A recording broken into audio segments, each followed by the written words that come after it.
उन दंगों के पीछे कौन है? कभी इसका रिजल्ट निकल के आएगा क्या?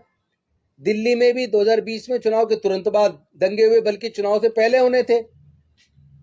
इलेक्शन कमीशन के सामने धरना दिया गया उसके विरोध में कि दंगा कराना चाहती है एक पार्टी। फोर्स बहुत ज्यादा लगाई गई, बड़ी मुश्किल से रुका, लेकिन जैसे रिजल्ट आया, रिजल्ट आने के बाद एक सप्ताह के अंदर दंगे हुए सबके सामने, कितने लोग मारे गए। तो ये दंगे कराने वाला कौन है? कहीं ऐसा तो नहीं है चुनाव को जीतने के लिए दंगे कराए जाते हो?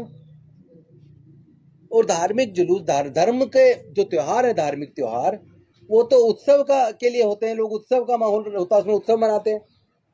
लेकिन उत्सव मनाने की बजाय किसी दूसरे की भावनाओं को आहत करना, दूसरे को इंस्टिगेट करना, उकसाना, और उसके बाद उसको दंगे में परिवर्तित कर देना, और उस पर फिर सरकारों का रवैया ढुलमुल। उस पर जितनी सख्त कार्रवाई होनी चाहिए दंगों के खिलाफ, अगर कुछ लोगों को सजा हो जाए तो शायद लोगों को पता लगे कि दंगा कराने वाले कौन है। अगर निष्पक्षता से जांच हो जाए तो पता लगेगा, कोई ना कोई राजनीतिक पार्टी के नेता सामने आएंगे जिन्होंने दंगे कराए। और दंगे करने वाले कौन लोग हैं, दंगों में मरने वाले कौन लोग हैं, इसके भी तो आंकड़े सामने आने चाहिए। क्या दंगे करने में कभी आपने देखा जो पूंजीपति घराने हैं, या जो बड़े बड़े धार्मिक स्थलों के मठाधीश हैं, चाहे वो किसी भी धर्म के स्थल के हों, या जो बड़े बड़े अफसर हैं या नेता हैं, दंगों में उनके बच्चे कभी शामिल होते? उनके बच्चे अपने पढ़ाई लिखाई कर रहे हैं, विदेशों में पढ़ रहे हैं। लेकिन जो दंगे में शामिल हो रहा है, वो उसकी बैकग्राउंड में जाएंगे तो ज्यादातर गरीब ही मिलेगा आपको, मजदूर तबका मिलेगा आपको, और उसमें भी विशेष रूप से दलित, पिछड़ा, आदिवासी, वंचित वर्ग का आदमी मिलेगा। तो आपके बच्चों को आग में झोंक रहे हैं, और झोंकने वाले मजे ले रहे हैं।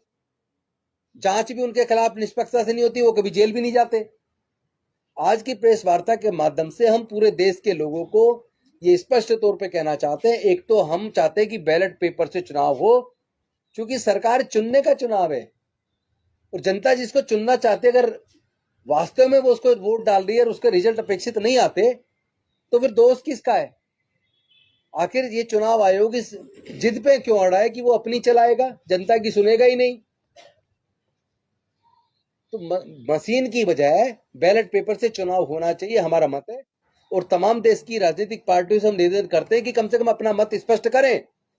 चुनाव आपको लड़ना है, आप अपना अगर मत स्पष्ट नहीं करते और चुनाव हारने के बाद आप फिर इधर उधर की बात करते हैं, खुल के सामने आइए ना।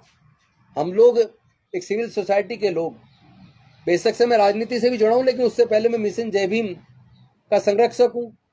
और हमारे लोग, तमाम लोग जो सिविल सोसाइटी के लोग हैं, हम लोग तो पहले से ही लोकसभा चुनाव के पहले से इस पे लगातार आवाज उठा रहे हैं। अब फिर हम खुल के सामने आ रहे हैं और निवेदन करते हैं समस्त देशवासियों से, अपने बच्चों को दंगों में मत जाने दो।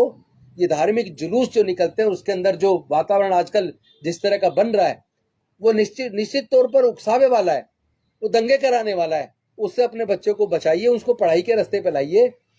क्योंकि जो लोग ताकतवर लोग हैं, पैसे वाले लोग हैं, बड़े बड़ी कुर्सियों पर बैठे, उनके बच्चे तो विदेश में पढ़ रहे हैं, या फिर इंग्लिश मीडियम स्कूल में पढ़ के और औद्योगिक क्षेत्र में आगे बढ़ रहे हैं, या नौकरी के क्षेत्र में आगे बढ़ रहे हैं। आप जो गरीब गुरबा वंचित समाज के लोग हैं, आपके बच्चे वहां का इस्तेमाल दंगों में और उनका ब्रेन वॉश किया जा रहा है। उससे अपने बच्चों को रोकिए, और इस मशीन की बजाय बैलेट पेपर से चुनाव हो, इसके लिए आप सब लामबंद होकर हमारे साथ कंधे से कंधा मिलाकर इस लड़ाई को लड़िए। मैं समझता हूं तभी देश में निष्पक्ष चुनाव हो पाएगा, और जिसको आप जिताना चाहते हैं वो जीत पाएगा। अन्यथा तो जो उसमें जो हो रहा है गड़बड़, वो सबके सामने। बस यही बात मैं कहना चाहता था। इसके बाद मैं चाहूंगा सूरज जी आगे बढ़ाएं। मैं निवेदन करूंगा बलराज मलिक